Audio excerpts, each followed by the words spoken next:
Hey guys, Anthony, 4x4 Diesel. We've got another vehicle inspection. You might be surprised on a few things we find here. 417,000 Ks on a Toyota Land Cruiser Prado or LC120. It's not going to take too long to go underneath this one because it's in really good condition. So, you know, you got to remember when we do a video for you guys and showing you things that you need to avoid, repair and stuff like that, it's not, oh, look at those Toyotas, they're crap. We're showing you something to avoid. So here we're going to be able to show you how good these cars are. 417,000 kilometers. Who could ever imagine 20 or 30 years ago you'd keep a vehicle with 417,000 Ks on it? Mate, by 80 or 100, 150,000 Ks you'd be going, it's getting a bit long in the tooth, we better get rid of it. And now people are buying these vehicles with 200, 300, 400,000 Ks on them. And they're good. Check this out, right?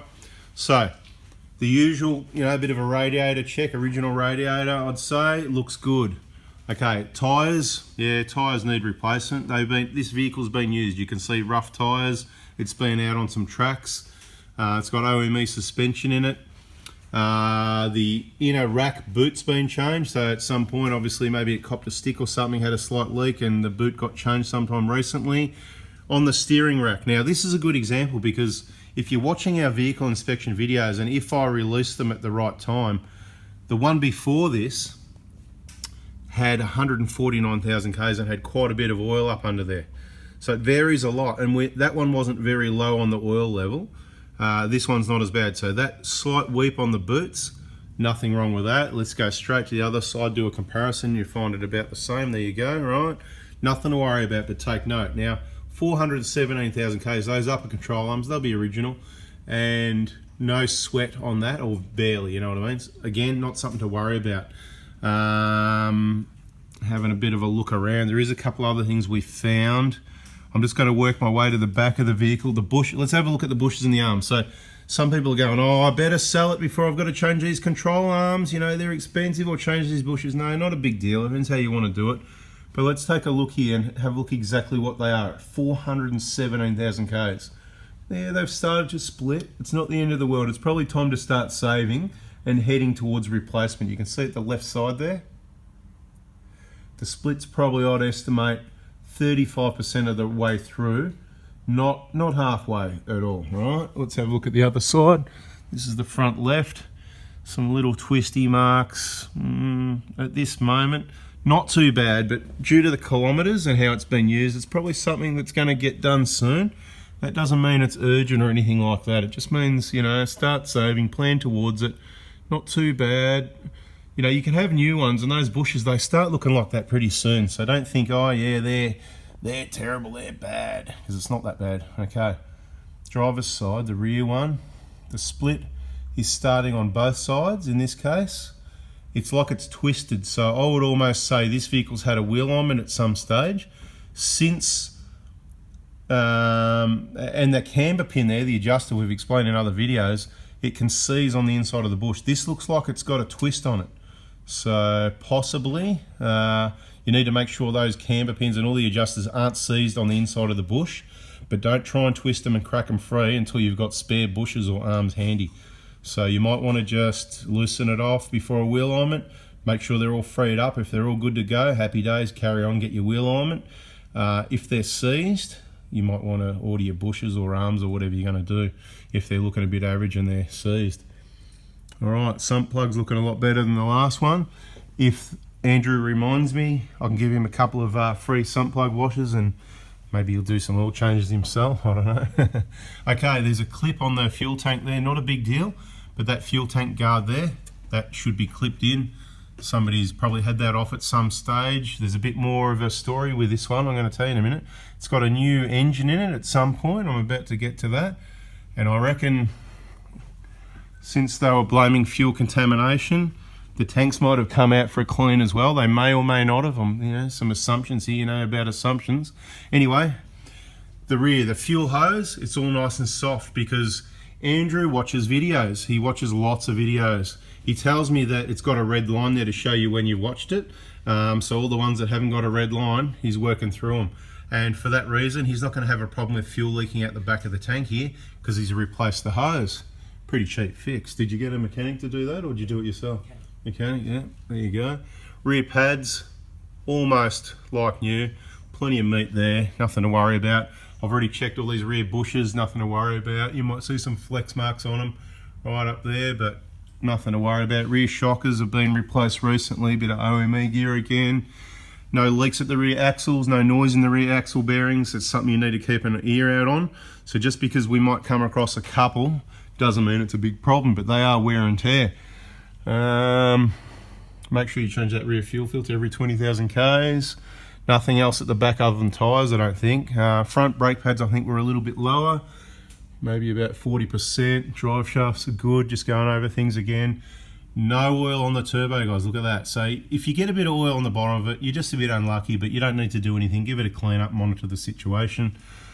Bone dry on the transmission, look at that, look at that. Looks like, I promise you, I know 99.9% no, we'll put cover on it. That's the original gasket, hasn't been off, because you can see there's some slight little cracks above where the bolt is, because that's what they do as they get older. They get some little cracks there. That's how I can tell it's probably, I'm pretty confident, and look at it, just bone dry. Any bolts missing out of this one, because it can happen? No, can't see any yet, unless there's up around here. No, so that's awesome. Bloody, these 120s, mate, best Prados ever built. Now I just need to get an assistant to give this wheel a bit of a wobble, and I'm going to show you. The wheel bearings are sealed unit in behind here, and when they get a bit of wear in them, they can get noisy or they can get a bit of play. So if you can give that wheel a bit of a wobble, please, mate. Can you do it top to bottom, just so we're going to get the real effect of, yeah, just. That's it. So top to bottom, that way you're not getting any steering movement. We just wanted to make it look good and exaggerate how bad it is now. But quite seriously, there's play in that wheel bearing. So of course, when one goes, the other one's not far behind. These will be originals.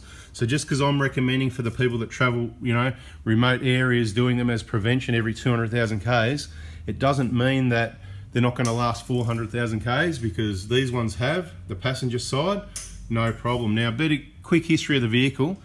It's got 417,000 Ks on it now. Andrew's owned it since how many Ks? 15,000. Only 15,000 Ks, not long, but he's got the whole book. The one owner beforehand, he's got the whole book of all the receipts, all the money spent on it. It got a new engine at 250,000 Ks, a new long motor, and no surprises there, original injectors and all that sort of thing, and apparently contamination. So that's kind of another story, no big deal. But of course, the injectors could be due for replacement again, because they've done 165,000 Ks. The engine comes with injectors. Anyway, let's have a quick look under the bonnet and finish off. But I'm pretty sure underneath here, there's one other thing I was going to show you, just might get a view of it. It's got an aftermarket fuel filter also that was put on. And with that, same on the last vehicle, you got to watch where you run these hoses. See the hose, middle of the picture right there? The hose is rubbing on the plastic clamp that's connected to the engine. Now the engine, diesel engines, a lot of vibration. You can't have any hoses rubbing on diesel engines. So that's going to need to be rerouted, some corrugated split tubing. So there's your little bonus tip there if you hung around for 8 minutes. Let's finish off under the bonnet. Just to take a quick view of that fuel hose. So you've got the aftermarket filters here, which, some people think I hate them. No, I don't hate fuel filters. Some of the things I don't like is you've got the extra weight of the extra fuel filter and the bracket hanging off the side wall of the car. So if you're on a lot of rough corrugated tracks, it can vibrate around and tear that to pieces. Not a big issue necessarily. And if you've got a 2 micron, it can block up and cause some starting and stalling issues. That's what we've seen from experience. And we see plenty of cars without extra filters that just keep going, no problem. And there's vehicles with the extra fuel filter that have had contamination in the injectors, which we've seen, and of course injector problems with extra fuel filters. So they don't prevent the problem. So to me, that sort of says if it can cause a problem and it doesn't prevent a problem, it's not needed. We don't run them on our vehicles anyway. Each to their own, all good. I understand it will clean the fuel a bit better. I can agree on that. What I'm concerned about is that hose, the aftermarket hose that runs down there under those hoses. And see, it's kind of a bit hard to point it out, but underneath that plastic clamp down there, we sort of showed you from underneath. Not a big deal. The only other thing that really does my head in on this one, if I'm being quite honest, is See bits of wire running around, a bit of untidy wiring. Not too bad, we've seen worse over here. A little bit untidy as well, and there's a whole heap of relays. So, you know, got wiring wrapped up there and hanging loose. You know, I don't know, I hope that's not too important sitting on a hot intercooler. Sort of just rubbing around here or there, and there's some circuit breakers down there in the middle of the picture sitting upside down, which means moisture. They could fill up with water and short out, and the whole reason of circuit breakers there is to be able to disconnect and reconnect, because it's a safety thing, like lights you need to see in the dark, brake controllers and stuff like that. So it's probably, has this got a brake controller on it, has it? Yeah, so one of those would be for the brake controller, and I don't know the other one, I didn't set it up. I love the SBI 12, the red arc there, nice and reliable, and you can use it for jump starting. That's what that blue wire is there for, and it probably, this one isn't connected, so there's something else that can be done. You just get a male spade terminal, bang into there, short wire that's long enough to come across to the positive of this battery, and that will connect the two together. And should that cranking battery over there ever let you down, but it won't, because it's an Optima, because he listens and they're very reliable. I'll just about guarantee it myself. But if it did, or if you let it go flat, the kids left the radio on or doors open or whatever, and it goes flat, you can just use that wire to connect the two and use this battery. It'll still have enough juice the next day after running a fridge all night. So that's about it. And you know, they've done things like, there's an earth up here, you know, like, believe it or not, under that tape, they've come up there to use that bolt for an earth. You can see the wire goes down there. That's that wire that goes all the way wherever it goes anyway. But look, you can just put on that bolt right there, or there's another thread there if you want a separate one. Anyway, crazy little things like that, not a big deal. That's this inspection pretty much done. We might do a diagnostic on it, because the injectors have done 165,000 Ks in this engine, and it'll be a really good comparison, because they're only about, that was done about 5-6 years ago. So to compare to the 150,000 K one that was 12 years old, you'll probably find these ones, even though it's done more Ks, but because less time, you'll find them in a lot better condition. But we're about to find out in another video. So if you haven't, subscribe, turn the bell on so you don't miss that one. And if you got something out of this video and learnt something else to look up for, and it's helping with your vehicle education, please give us the thumbs up. And yeah, DIY coolant a little bit overfilled, but it'll push the excess out. All right guys, thanks for watching. We're out of here.